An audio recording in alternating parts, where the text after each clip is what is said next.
کہ اسلام نے سب سے زیادہ آسان اگر کسی شے کو قرار دیا ہے تو وہ شادی ہے. شادی سے آسان کوئی چیز اسلام میں نہیں ہے. سب سے آسان ہے شادی. جس کو ہم نے بہت بھاری بنا لیا ہے, جس کو ہم نے بہت مشکل بنا لیا ہے. شادی مشکل نہیں ہے, شادی آسان ہے. مگر وہ شادی آسان ہے جو اسلامک شادی ہو, جو اسلام کے دائرے میں رہ کے کرنا ہو آپ کو, تو وہ شادی بہت آسان ہے. مثلا نہ اس میں جہیز ہے اور نہ اس میں بہت زیادہ مہر ہے. جیسے میں نے بتایا کہ نہ لڑکی کا باپ فائدہ اٹھا سکتا ہے, نہ لڑکے کا باپ فائدہ اٹھا سکتا ہے. اسی لیے جب مولا علی کی شادی کی, رسول اللہ نے جناب زہرا سے, علی زہرا سے شادی کرنا چاہتے ہو, کہا جی, کہا کچھ ہے, کہا میرے پاس تلوار ہے, میری زرہ ہے. کہا آپ ایسا ہے, تلوار تو آپ اپنے پاس رکھیے, جہاد میں کام آئے گی, یہ جو زرہ ہے اسے بیچ دیجئے.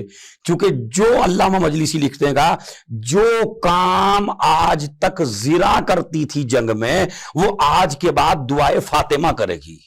ایک صلوات بھیج دیں محمد والے محمد. جو جنگ میں کام زرہ کرتی تھی وہ اب دعائے فاطمہ کرے گی. زرہ بیچ دی گئی, بیچ کے 500 درہم میں بکی. اس 500 درہم میں جہیز خریدا گیا, وہ جہیز جناب زہرا کو دیا.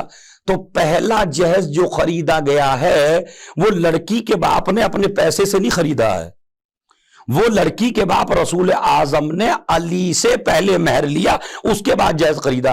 تو اگر ہم اسی اصول پر قائم رہتے کہ جب بھی لڑکی کا باپ جہیز دے اپنی بیٹی کو تو پہلے لڑکے سے مہر لے, اور جتنا مہر لے رہا ہے اتنا ہی جہیز دے رہا ہے, تو آج یہ فتنہ فساد نہ برپا ہوتا, آج لڑکی کے باپ اٹیک سے نہ مرتے, آپ لڑکی کا باپ بیچارہ مریض اور پریشان نہ ہوتا. جس کے بیٹیاں ہو جاتی ہیں وہ بیچارہ پریشان ہو جاتا ہے, مقروض ہو جاتا ہے, نہ جانے کس کس سے قرضہ لے کے آتا ہے, بعد میں بیٹی کو جہیز دیتا ہے. کیوں؟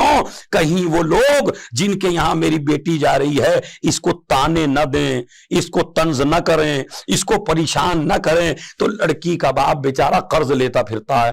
قانون اسلام سے ہٹو گے, اگر اسلام کے قانون سے ہٹو گے تو یہی پرابلم ہوں گی, یہی پریشانیاں ہوں گی, یہی مصیبتیں ہوں گی. ورنہ جہیز کا قانون یہ ہے, لڑکی کے پیسے سے نہیں, باپ کے پیسے سے نہیں, بلکہ شوہر کے پیسے سے خریدی جائے گی, وہ جو مہر دے گا. اچھا, اسی لیے اسلام نے مہر کو بھی آسان کیا. کہیں ایسا نہ ہو کہ لڑکی کا باپ اتنے بڑے بڑے مہر بندھوانے لگے لڑکے کے اوپر کہ لڑکے میں شادی کرنے کی ہمت ہی نہ ہو. جیسے بعض ممالک کہتے ہیں جس میں بیچاری لڑکیوں کا اتنا مہر باندھا جاتا ہے کہ لڑکے میں اتنی ہمت ہی نہیں ہوتی. تو اس لیے اسلام نے پہلا مہر صلوات کو قرار دیا تاکہ لڑکی کا باپ بھی فائدہ نہ اٹھا سکے, لڑکے کا باپ بھی فائدہ نہ اٹھا سکے. پہلا, یا ایک عورت آئی نبی کی خدمت میں, ایک جوان لڑکی, اور آ کے کہتی ہے مسجد میں, یا رسول اللہ میری شادی کر دیجئے. ہمارے اور آپ کے معاشرے میں اگر یہ لڑکی آتی مولویوں کے پاس, علماء کے پاس, آپ کے پاس, تو آپ اس کو بدنام کر کے رکھ دیتے اور یہ کہتے کتنی خطرناک لڑکی ہے, کتنی بے حیا لڑکی ہے, کتنی نجس لڑکی ہے, کیسی لڑکی ہے, اسے حیا نہیں, اسے شرم نہیں ہے, آ گئی اپنی شادی کے لیے بات کرنے کے لیے. اسلام, تمام صحابہ نے اس کو برا سمجھا, مگر رسول نے برا نہیں سمجھا. رسول نے کہا بڑی اچھی لڑکی ہے, اس لیے کہ یہ حرام سے بچنا چاہتی ہے, حلال کرنا چاہتی ہے. ایک صلوات بھیج دیں محمد اور آل محمد. ہمارا معاشرہ اصل میں اسلامی نہیں رہا, ہم مسلمان ہیں مگر اسلام ہمارے اندر نہیں ہے. کیوں؟